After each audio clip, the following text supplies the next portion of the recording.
of the Super Bowl. Absolutely.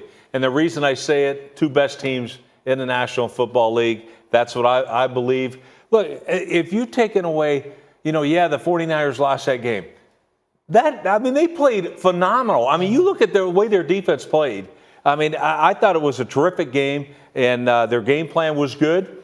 We're going to see this again in better conditions, and I'd sign up for that. For me, I'm not 100% sold that the Niners are going to represent the NFC. I think it is a tall task to be able to do so, especially with the Seahawks defense getting hot. But for the Ravens in the AFC, I don't think we've ever seen anything like this. Yesterday, 3 out of 4 of their scoring drives were 6:30 plus, 6 minutes and 30 seconds plus. Since time of possession average has been tracked, they have the highest time of possession per possession ever. Look at stats. You hear that? I did a query earlier on the internet and I found these things out with my guy Hembo.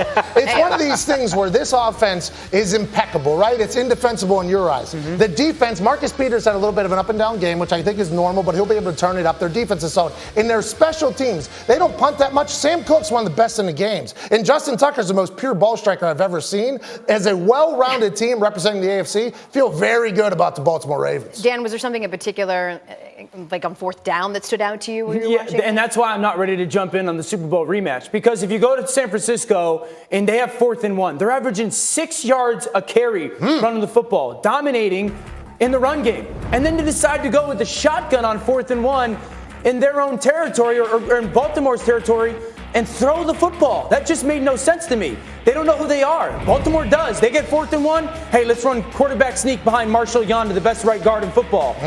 Lamar does a great job of drifting just a little bit to the right behind the tackle to get away from the stack by San Francisco. And then they get into a 3rd and 1 situation. They know exactly who they are. We're going quarterback run behind the best right guard in football. Yonda pulls around.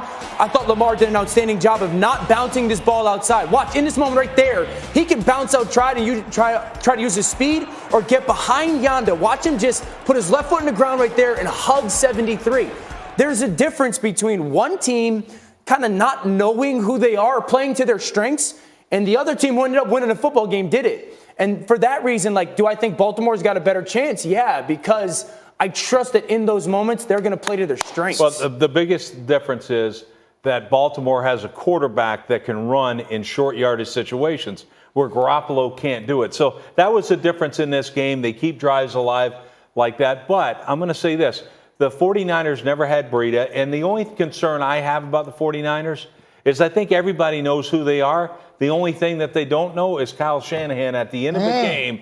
Run the football. That's my point. Run the football. You never did it in Atlanta, cost you a Super Bowl. Wow. And you never did it against Seattle. That cost you a game. And in this situation, run the football. So he's got to find out who the hell he is. Your dad would have run the football. He needs to run the football. Good teams win, great teams cover. Baltimore did not do that. Okay, so those were some of the spotlight games. And then we got to the Eagles, who now have this really easy schedule. Sure. And yesterday was the beginning of that. They were in firm control of the division because their schedule was so easy. This was certainly a win, taking on a team that's tanking, right?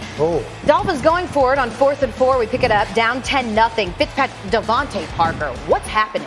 I don't know about any of that. I just do know that the best play in the history of football just happened. Hack pitching to Sanders in a play that's not just a muddle huddle or a swinging gate. Beautifully designed, beautifully executed. It'll go down in the annals of the NFL as the best play to ever be run. That is not an overreach. Closing seconds of the quarter, Eagles looking to take the lead back. Carson Wentz scrambling. Finds J.J. Arcega-Whiteside. This is a great play by Whiteside to finally come back to a football. Carson buys some time, drills a strike. Big touchdown for the Eagles to end that half. Okay, 3rd quarter we go. 1st and 10 from the red zone. Fitzpatrick throws a dart. Listen, the last thing anybody wants to run into in the NFL is a hot Ryan Fitzpatrick. The Eagles ran into him yesterday. Buzzsaw Fitzpatrick. Baby. And he does it again. They're down by 2. It's to Parker again for a huge Does game. anyone want to play coverage in Philadelphia? Does anyone want to make a play on a contested throw? Because you guys made Devontae Parker look like Randy Moss yesterday. One more shot for the Eagles, though, from the Dolphins 49. Wentz throws it up, and he throws it to the wrong team. Well, this is the ideal situation. When that ball goes up in the air, you feel like you got a good chance. You did have a chance. Yeah, Ertz had a chance at it. Aguilar had a chance at it. Just doesn't fall their way. Unlike Aguilar. So there it is, and one of probably the most shocking results. The Dolphins, maybe Brian Flores, right, who was the Patriots linebackers coach, a little get back for what happened in the Super Bowl, I'm just saying. But how bad does this loss look for the Eagles, coach? Brutal. I mean, we talked about how, I never believed in the Eagles. However, I believed in the schedule.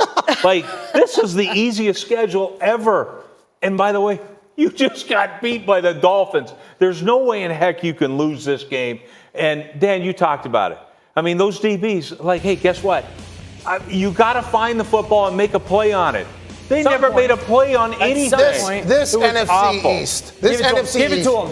absolutely stinks. And we're forced to watch them every single week, right? I mean, there's a lot of notable teams in that NFC East. The Redskins are not mathematically eliminated yet, which should tell you everything that you need to know. Right now, the NFC East is the worst division in the history of the NFL, only winning at a 333% level. They are 10-26 against teams outside of there. So, in spite of themselves, one of those teams is going to have a home game in the playoffs, which is a big deal. If you go back to the Seattle Seahawks that won their division in 2010 as a 7-9 team, they stunk. But that home field advantage with Matt Hasselbeck at the helm, ESPN guy, there you go, good guy. Good guy. And the Beastquake Marshawn Lynch got them a win. I just honestly believe that the NFL is worse with the NFC East stinking. I think the NFL is better with the NFC East being better, but this home field advantage could help them like the Seahawks got a little bit late in 2010 when they were 7-9 going into I the don't playoffs. see Marshawn Lynch on any of these teams. Agreed. That's the legendary moment. I have two thoughts. They don't give him the ball. On coaching coming out of this. One, a couple of weeks ago, Dominique Foxworth sitting here said Brian Flores should get consideration for Coach of the Year. And while he won't, that team plays every week like it's the Super Bowl. I give him and them all the credit in the world. I watched a lot of NFL teams sleepwalk through this day yesterday, and the Dolphins play like it's the Super Bowl, so I'll give them credit. Two, yesterday was a great day for Jason Garrett. An absolutely great day for Jason Garrett. Because best game he coached all year. The Eagles are going to keep Jason Garrett in a job. No doubt. Because the Cowboys are begging. They're like putting their jaw out and begging to be knocked out, and the Eagles just aren't going to do it. It was a great day for Jason Garrett and probably a bad day for Dallas Cowboys fans because it keeps Jason Garrett in the picture. Honestly, ask you, like, what was the last loss that we saw like this in the NFL? Like just a brutal loss. For The a football Jets and team. the Bengals. No, but like a team that should be in the playoffs, that people picked to be in the Super Bowl this year, they go up by 14 points to a team that has 2 wins. And then they get boat raced How? for the rest of the game. How did this happen? Hot Ryan Fitzpatrick. They did not make a single play on a football downfield. Fitzpatrick threw the ball to Devontae Parker and Gesicki as much as he wanted downfield, and no one made it a play. That was the most points the Dolphins have scored in 4 years. 4 years, but you want to go to the playoffs? You don't deserve to be in the playoffs, Philly. I've had your back all offseason. I've had your back all season. This is bigger than your quarterback. You don't deserve to be in the playoffs. You lost to a 2-win team after you went up 14-0, led by Ryan Fitzpatrick and Devontae Parker, because you couldn't make a play on a football. And we want to sit here and put you in the playoffs? Playoffs? You were right 6 weeks ago. You were right. The NFC East stinks. Dan, Go Redskins. Stinks. Dan, you asked a question and I'd like to answer you. When have we seen a loss this bad? I would say the Cowboys losing to Sam Darnold, who had mononucleosis. Everyone loses flowing to Sam through Darnold. his veins Sam when he Darnold beat this. loses. I'd go there. No 3 other offense, Greeny. teams. Let's keep Sam Darnold out of this, okay? As we continue on a jam-packed Monday, we already knew Patrick Mahomes was great. What we learned about the Chiefs yesterday might make them unstoppable down the stretch. We'll tell you. And then, after a dominant Sunday night against the Pats, are Deshaun Watson and the Texans back in the discussion amongst the AFC?